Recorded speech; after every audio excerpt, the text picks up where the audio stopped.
മീസാൻ കല്ല് വെക്കലും എന്തല്ല ഇതിപ്പോ ഒരു അടയാളം വെച്ചു എന്നല്ലാതെ നമ്മുടെ നാട്ടിലൊക്കെ എന്തുണ്ട് മീസാൻ കല്ലും വെക്കും. അതേപോലെ പേരെഴുതും, പിന്നെ കൊമ്പ് കുത്തിത്താത്തും അല്ലെ. എന്നിട്ട് ആ കൊമ്പ് ഇങ്ങനെ വളരുന്നുണ്ടാവും. അതിലൊക്കെ ചരിത്രത്തിന് ആകെയുള്ള ചെറിയൊരു തെളിവെന്താ അറിയോ?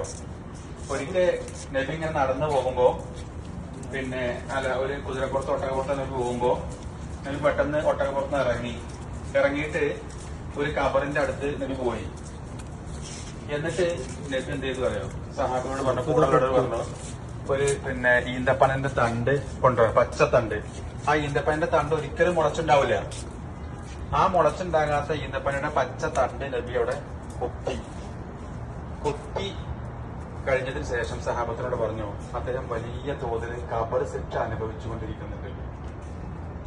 അപ്പോ ഈ പച്ച പിന്നെ ഈ കമ്പ് എന്ത് ചെയ്യാം, അദ്ദേഹത്തിന് വേണ്ടിയിട്ട് അള്ളാഹുവോട് പ്രാർത്ഥിക്കാം. ഒരു ചെറിയ ആശ്വാസം അദ്ദേഹത്തിന് കിട്ടുമായിരിക്കാം.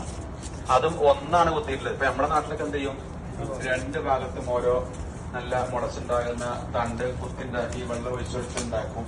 അതിനൊന്നും എന്തില്ല, തെളിവില്ല.